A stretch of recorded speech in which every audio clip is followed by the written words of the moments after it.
Now, the death toll from the quarry of death in Quarry, that's pipeline, has hit 10 after one more body was recovered from the site on Monday afternoon.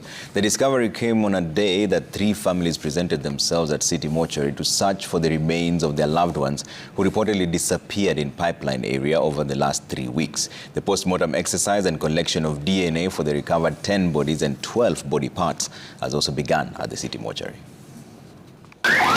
At City Mortuary, DCI homicide detectives, officials from the government chemist, families of missing persons from Quarry area and civil society groups gathered for the start of the post-mortem exercise.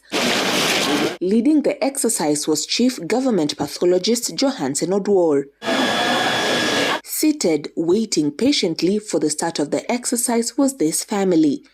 Deep in thought and trying to comprehend the unfolding events over the last few days was the family of the late Josephine Mulongo.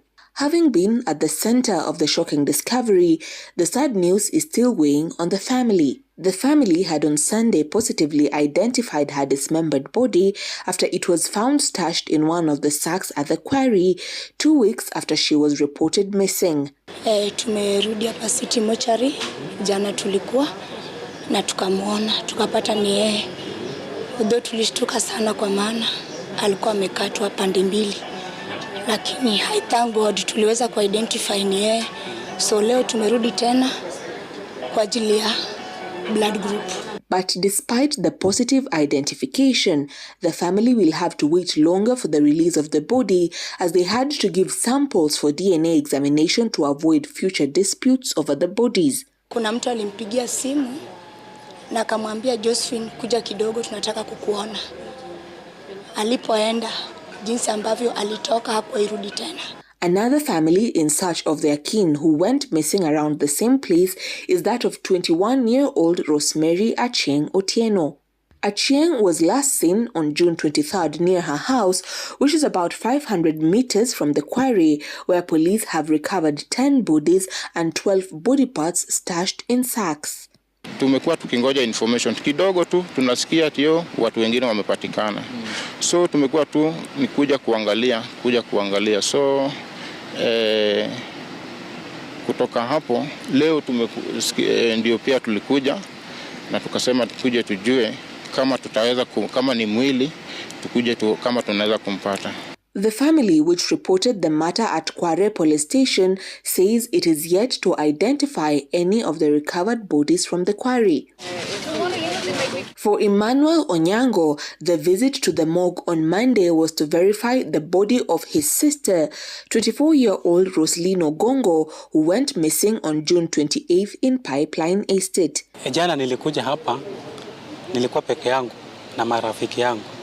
Sasa tuliingia huko ndani tukaona mwili ambaye moja inakaa kama yeye, lakini si kwa sure kama ni yeye kwa sababu vile alikuwa amekaa ni kama alikuwa amebadilika sura kwa sababu alikuwa amekatwa.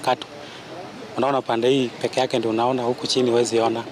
Sasa ilibidi nirudi nyumbani niite sister yangu tena wanisaidie kumwangalia kama ni yeye. Ile nguo alikuwa amevaa akitoka kwa nyumba ndio alikuwa amevaa mpaka siku ya leo. But even as the families waited for the post-mortem exercise to commence, another dismembered body was brought in from Quarry area. This body bringing to 10 the number of bodies recovered so far. Murders that women leaders who gathered at the morgue condemned and called on the government to probe security officers who failed to act despite reports of missing persons from relatives. We demand accountability from all the security chiefs responsible for the area surrounding Mukuru Kwajenga. It is critical that those entrusted with our safety and security to be held accountable for failing to prevent such horrific crimes. We insist that these officials be investigated and if found negligent, to be held accountable. The post-mortem exercise is expected to continue on Tuesday, even as police continue to search for more bodies after a suspect in custody confessed to killing and dumping 42 women at the said quarry.